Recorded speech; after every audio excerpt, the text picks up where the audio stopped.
Number 9, timekeeping for non-exempt employees. Okay, so what that means is timekeeping for hourly employees. Yes. And so you hear a lot of times, do I need to actually have them keep time, or can I just assume they're working 40 hours a week? No, you have to have them keep time. And, certain states like California have regulations that say that they need time records, but also to be able to prove when they worked, when they didn't work. You hear the concept of off-the-clock work. That means that a worker was working without getting paid for it. They were off the clock. They weren't clocked in. That means they have unpaid wages. That means there's penalties for it.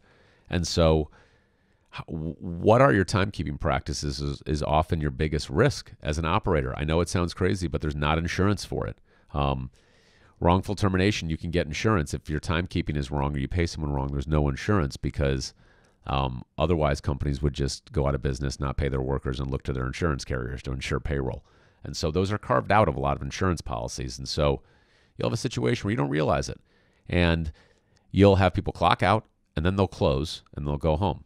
And, you have several employees do that for a number of years. And next thing you know, you've got, 20 minutes each day and, for hundreds of days. And that's a big class action. Why would that happen? Like, why would an employer think that they're able to do that? Well, because you think it's like a few minutes here and there, right? It's not a big deal.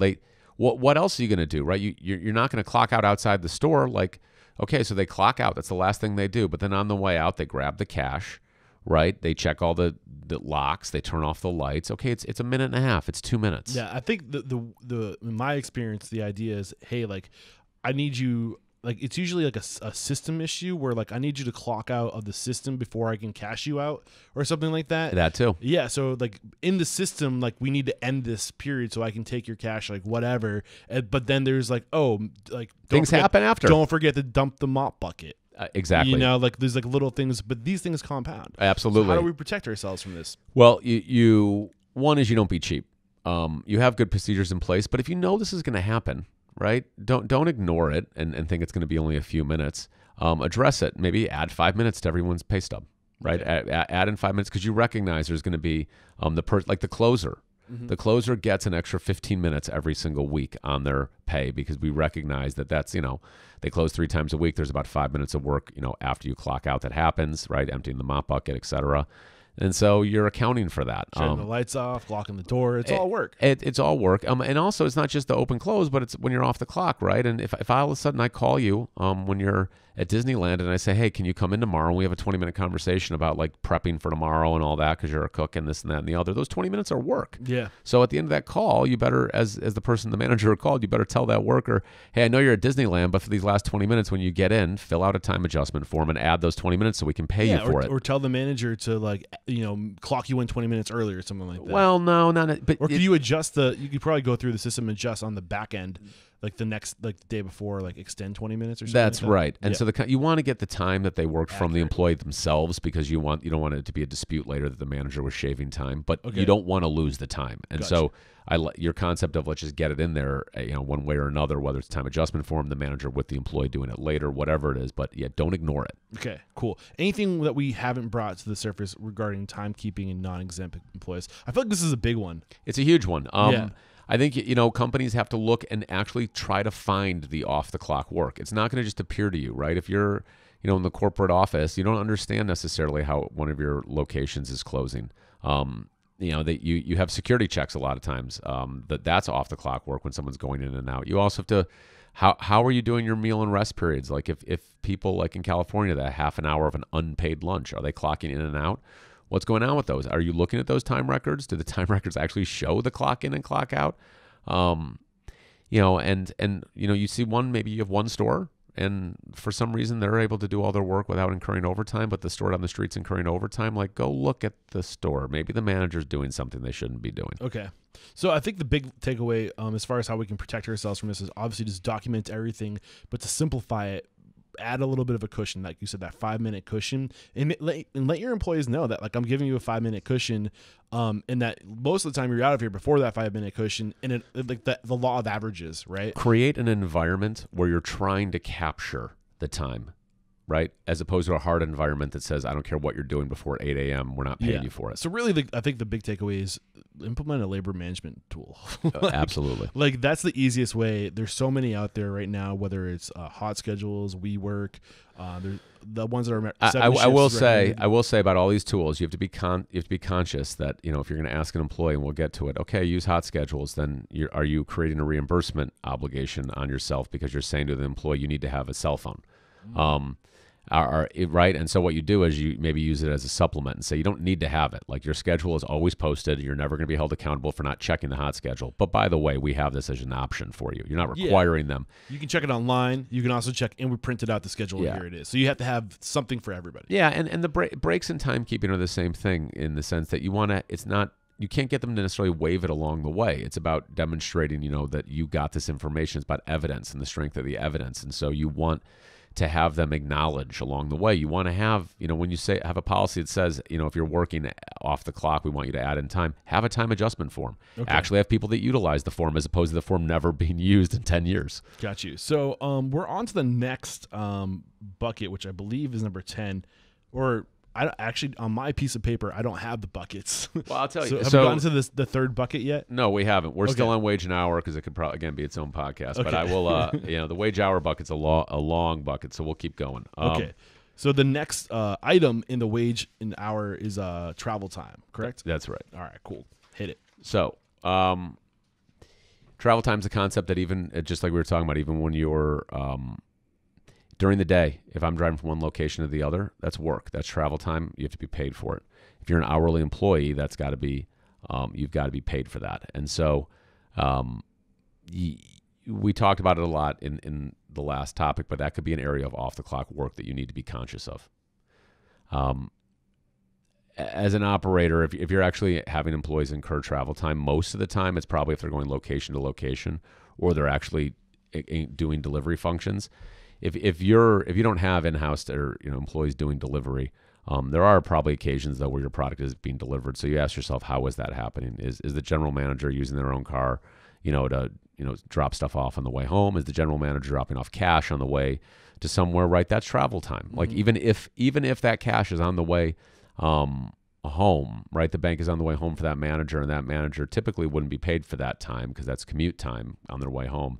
But if you're asking them to go do something, then it could be work time. So the takeaway here is that when you're trying to look for areas where employees are working hourly that you're not paying them for, traveling, even infrequently, could be one of them. Okay. So the rule of thumb is if they have to travel beyond their normal routine, say they have a 5-minute commute to work every day, but today there's an offsite catering event that's actually 10 minutes or another 5 minutes further from where they have to go, you have to pay them for the 5 minutes additional that they travel. In California, yes, that's the rule. And it's state by state, but the general rule is what you said, which is, hey, if you're asking them to do it for work and it's beyond their normal commute, and a normal commute's kind of set, just because I have someone that works, in 4 hours away doesn't make that all normal. You can just have that.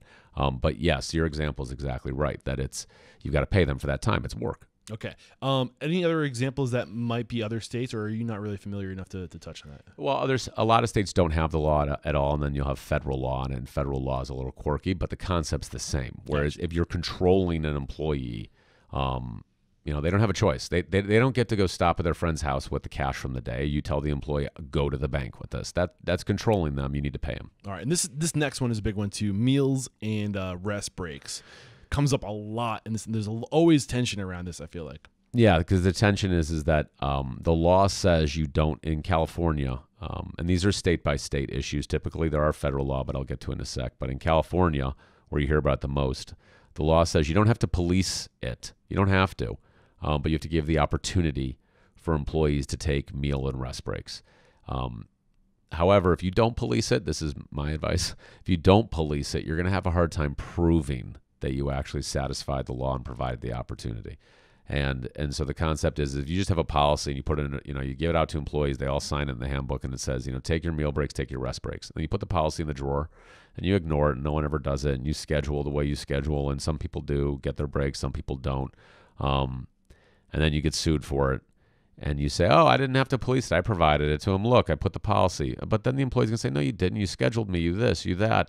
I asked for a break and you said no. And even if you didn't, Yeah. like, it becomes a matter of proof, and then it becomes a cost defense issue, because if the employee wins, at least in California, the employee wins their case, the employer has to pay the attorney's fees. If the employer wins, the employee does not have to pay our attorney's fees. So it's called one-way attorney's fees. And so oftentimes if it's, it's 50-50 shot, right? I'm talking to a client of mine. I'm saying, yeah, I know we gave them the opportunity to take breaks, and I know they just skipped them all the time, but we don't have any documentation.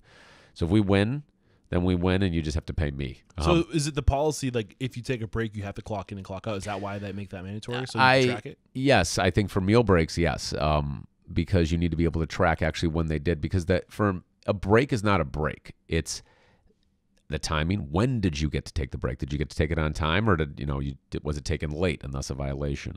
How long is the break? It's 30 minutes, right? Did you give them only a 25-minute break? Did you give them 30 minutes, but at the beginning and end they had to take on gear, take off gear, and they were being controlled by the employer, and thus it was short? Also, it's got to be uninterrupted. So you don't get to have 15 minutes and then they ask you, hey, can you go jump in on the line for 2 minutes, and then give them another 15 minutes? Yeah. That's interrupted. Obviously, skipped entirely.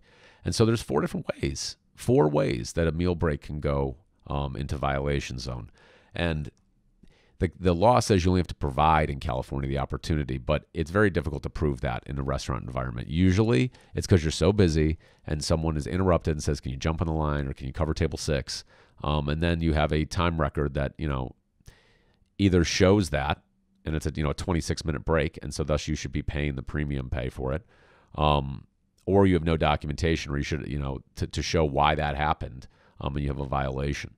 So, and rest periods, you don't necessarily clock in and clock out because you're paid, and so it becomes even harder to document. So that goes back to the environment of. So it has to be a unique log within the system that shows it's a break, not clocking out. Correct, exactly. And so how you do that also, you want to remind employees that are getting it. So I advise that when they're logging in and logging out, or clocking in and clocking out, there's a message that comes up and says, you understand, employee, that you have an opportunity to take a rest break, and that if you skipped it, you're going to click here and said, I skipped it.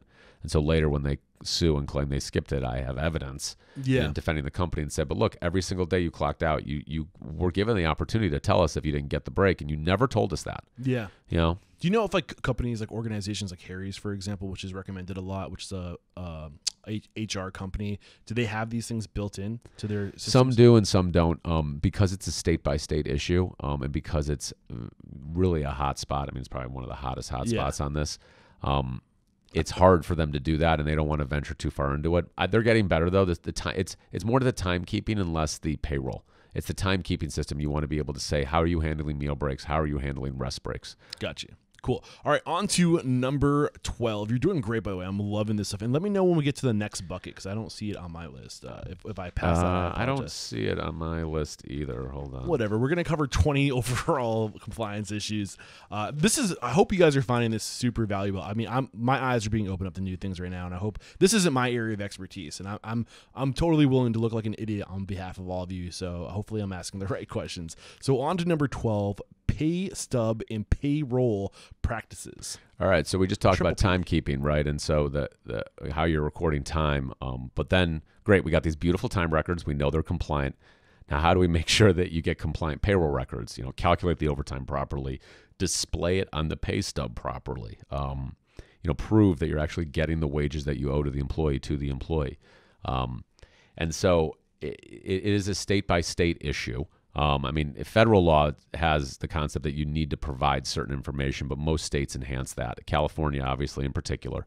And there is a statute in California that trips up many operators, and it's called Labor Code 226, but it's the pay stub or the wage statement statute, which is all about how the wage statement looks, what is displayed on the wage statement. It has nothing to do with whether the employee was paid correctly or incorrectly.